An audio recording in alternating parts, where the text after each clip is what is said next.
What is up, bros and broettes? I'm Inkslasher, and welcome to another episode of Versus. If you don't know what Versus is, it's a series where, generally speaking, we put two weapons head-to-head to see which one is better and make you a better Call of Duty player. And today is a very special episode because this is probably one of the highest requested episodes ever, and the only reason I haven't actually compared these two weapons is because I thought I already made a video on it, but I guess I haven't. So today, we are comparing the brand new, or somewhat brand new, DLC/supply drop weapon, the M16 versus the XR-2. Now, the reason why these two are such a good comparison is both of them are a 3-round burst weapon.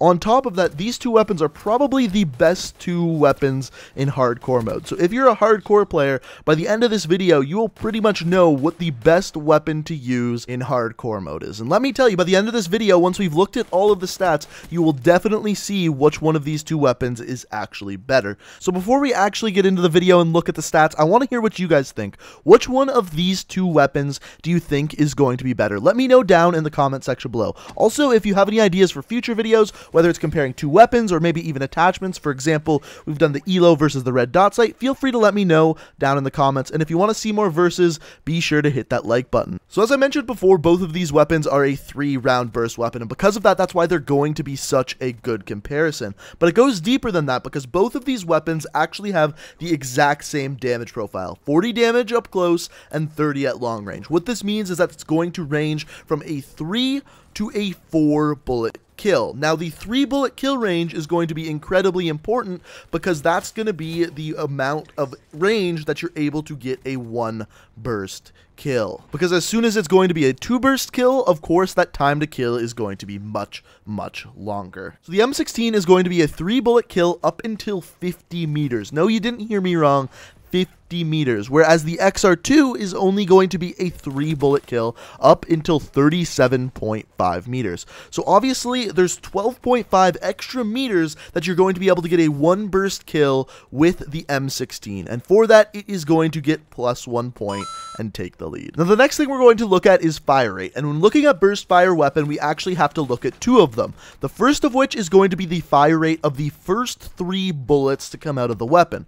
The second one is going to be the fire rate after the burst delay is calculated into the equation. So the first fire rate we're looking at is the first 3 bullets coming out of the weapon, no burst delay included. So for the M16, this fire rate is 909 RPM, whereas for the XR2, the fire rate is 857 RPM. But technically, both weapons could have different burst delay and change the overall fire rate. But in this case, it doesn't. The overall fire rate of the M16 is 452 RPM, where the overall fire rate for the XR2 is 439 RPM. This is because the burst delay for both weapons is almost identical, and the M16 has the faster fire rate of the first 3 bullets coming out of the weapon. And because of this, the M16 is going to get +1 more point and extend that lead. So this is where things get a little bit crazy. Both of these two weapons have the 2 fastest time to kills for any of the assault rifles in the game. On top of that, they're 2 of the fastest time to kills out of all of Black Ops 3. But the thing is, since the M16 always has a faster fire rate, and on top of that has a better range, at any single range in the game, the M16 is going to have a faster time to kill than the XR2. Not to mention that the M16 is the fastest killing weapon in all of Black Ops 3, assuming that you're actually getting a 1-burst kill, which you're actually able to do up until 50 meters. Now, there is one more weapon that is actually tied with the same time to kill as the M16, and that is the Pharaoh. And I wanted to tell you this just to show you how ridiculous this time to kill is for the M16. The M16's time to kill is 0.132 seconds. The Pharaoh's time to kill is 0.132 seconds. The difference is that the Pharaoh's time to kill is only that up until 6.25 meters. The M16's fastest time to kill is the same up until 50 meters. 50 meters. It's an insane range to have that fast of a time to kill. But because of this, the M16 is going to get +1 more point and once again extend its lead. The one thing that I will say is good on the XR2 is that you don't have to constantly press the fire button. What I mean by that is with the XR2 you can actually hold down the trigger and it'll keep firing burst after burst after burst. However, for the M16 you have to continuously pull that trigger every time you want to shoot a burst. Now I find with the M16 I can be a little bit more accurate because I'm firing after every burst, but this is definitely a positive for the XR2, and because of that it's going to get +1 point for that. So up until this point, as you can clearly see, the M16 has a pretty dominant lead over top of the XR2.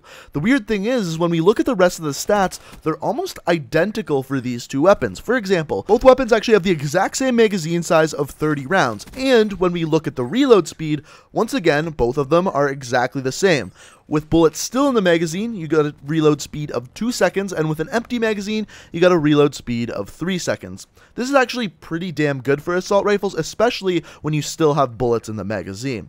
On top of that, if we look at the aim down sights time, both weapons have the same aim down sights time of 0.25 seconds, and when we look at the sprint out time, once again, both weapons exactly the same at 0.3 seconds. So it's weird to see two weapons that have such similar stats, but at the same time, with the damage profile and the range and the fire rate, the M16 is just kind of kicking the crap out of the XR2. And believe it or not, it just actually continues to get worse for the XR2. For example, if we look at the idle sway for these two weapons, the idle sway is the amount of sway that your reticle has while aiming down sights when you're not firing.